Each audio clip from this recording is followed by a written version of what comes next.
Big boss season 8లో ఒక్కొక్కరు వారి యొక్క లవ్ స్టోరీస్ చెప్పే క్రమంలో Bigg Boss Baahubali Nikhil time వస్తుంది. ఇక నిఖిల్ తనకు కావ్య అంటే ఇష్టమని బిగ్ బాస్ హౌస్ నుంచి బయటికి వెళ్ళిన తర్వాత మొదటగా కావ్య దగ్గరికి వెళ్తానని నిఖిల్ ఎంతో ఎమోషనల్గా చెప్తాడు. ఇక ఒక పక్క నిఖిల్ బాధని చూసి ఫ్యాన్స్ కన్నీళ్లు పెడుతుంటే మరోపక్క బిగ్ బాస్ హౌస్లో నిఖిల్ సర్వస్వంగా భావించి నిఖిల్ కోసమే అన్నట్టుగా ఆడుతున్న యష్మి మాత్రం బోరున ఏడుస్తుంది. బిగ్ బాస్ సీజన్ 8లో అడుగు పెట్టే ముందు చాలా బ్రేకప్స్ అయ్యాయని చెప్పుకొచ్చింది యష్మి. అయితే ఇప్పుడల్లా అటువైపు ఆలోచించడం లేదని, ఒక మంచి వ్యక్తి దొరికితే తప్పకుండా మళ్ళీ రిలేషన్లోకి వెళ్తానని అంటుంది యష్మి ఆ రోజు బిగ్ బాస్ హౌస్కి వెళ్లే ముందు.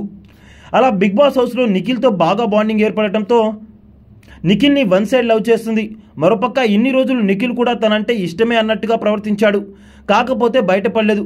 కానీ నిన్న జరిగిన ఎపిసోడ్లో మనసులో ఉంది యష్మి కాదు కావ్య అంటూ కుండ బదులు కొట్టడంతో యష్మి మనసు మళ్ళీ ముక్కలు ముక్కలుగా విరిగిపోయింది. ఇన్ని రోజులు తన ప్రేమను బిగ్ బాస్ హౌస్లో చూపిస్తూ వచ్చిన యష్మి తన ప్రేమని ఎప్పుడు కూడా డైరెక్ట్గా నిఖిల్కి చెప్పలేదు. ఒకవేళ అలా చెప్తే తన గేమ్ మొత్తం డైవర్ట్ అవుతుందేమో అని, నా వల్ల అతనికి ఎటువంటి డిస్ట్రాక్షన్స్ కలగకూడదని, కావాలంటే నేను మాత్రమే ప్రేమిస్తూ ఉంటాను, బయటికి వెళ్ళిన తర్వాత చెప్తానంటుంది ఒకానొక సమయంలో విష్ణుప్రియతో.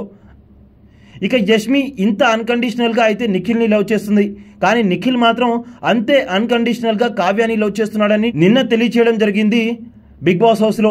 ఇక యష్మి పరిస్థితి చూస్తుంటే చాలా బాధ వేసింది. నిఖిల్ బాధపడుతున్నాడని బాధపడాలో లేక నిఖిల్ తనకు ఇక దక్కడు అని ఏడవాలో అర్థం కావడం లేదు యష్మికి. నిఖిల్ ఆ స్టోరీ చెప్పేటప్పుడు యష్మి చాలా ఏడ్చేసింది. కానీ నిజమైన ప్రేమికులు ఎప్పుడైనా తను ప్రేమించే వాళ్ళు సంతోషంగా ఉండాలని కోరుకుంటారు.